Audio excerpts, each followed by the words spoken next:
Sergeant Hoffman, Kane County Sheriff's Office, 30 years and 2 months.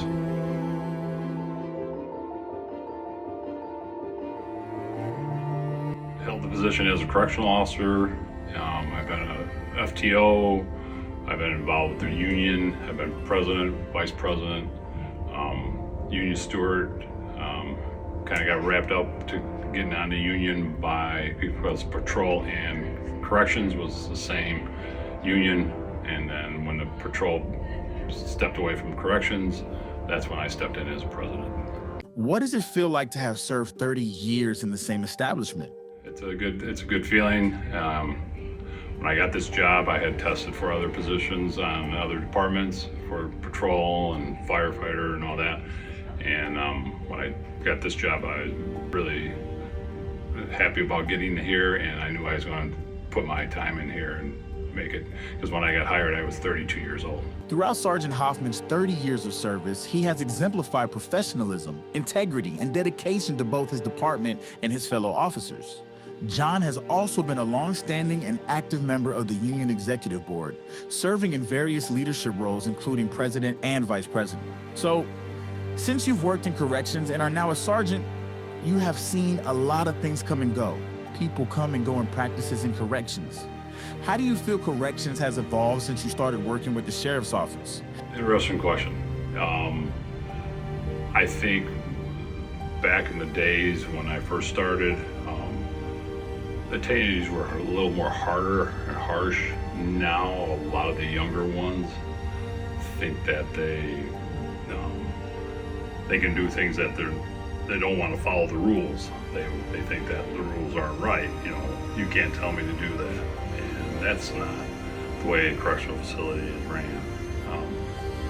There's time for lockdown. There's, don't sit on tables. Don't draw on walls. Don't do that kind of stuff, Those are the things that the younger ones, they don't want to listen to. It's like they should be given everything. And that's not the way it works in a correctional facility, because now you're an adult. In recent years, John faced one of the greatest challenges of his life when he was diagnosed with an autoimmune disorder that significantly affected his health. During this time, he endured numerous doctor visits and hospital stays and battled through days of physical and emotional hardship. Despite uncertainty about whether he would ever return to duty, John's perseverance and determination never faltered. Sergeant, this health crisis was a total digress from what you're used to, and to give up control of being in charge and being able to go to work. I can't imagine that one day the rug is pulled out from under you. Can you take us back to this time and how you managed the challenge parallel to your commitment to the job? As an officer and a sergeant, I always work. When I was raised, my family raised me to work. I come from a family, we're a hardworking family. And when I got sick, it was like, what am I going to do now? Am I going to go back to work? I didn't know if I was going to come back to work. I really didn't.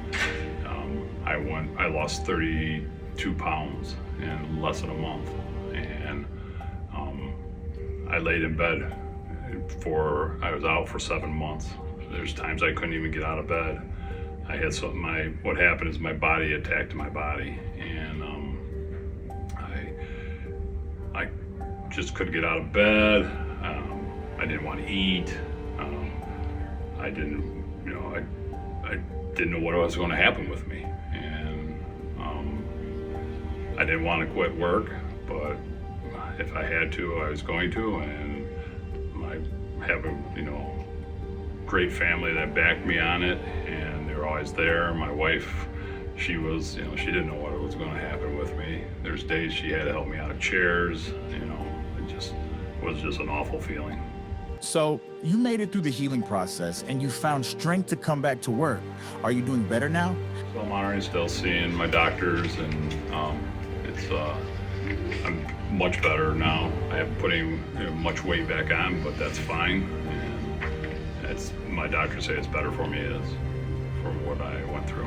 Through strength, courage, and the support of his family and colleagues, John made a remarkable recovery. In August 2024, he triumphantly returned to duty as a day shift housing unit sergeant, once again serving with distinction and humility. Sergeant, you could have retired. What made you come back to work? I enjoy my job. I really do. I'm looking at retirement at the end of February myself. And there's been times I've questioned myself, but I know it's time for me to, step aside and let the younger guys come in and take care of what they have to do. I really enjoy. I enjoy working with the detainees. I really do, and I really enjoy working with the officers. The officers are, there's a lot of good officers. It's just something that it's going to be hard to wake up in the morning and not come to work. After over half of my life, I've been committed to this office. You say it's rewarding working in the correctional facility and with detainees. Can you share some wisdom with other or newer correctional officers on how you make the detainees' time here better? I talk to detainees. I'm always open with them. I've always been straightforward with them. I learned in PTI, you don't tell them something you're going to do and you don't do it. Is there times that I forgot? Yeah, but they call me on it and I tell them to refresh my memory, and if I remember it, yeah, I did, and that's happened. I see a lot of them on the outside. They come talk to me. I see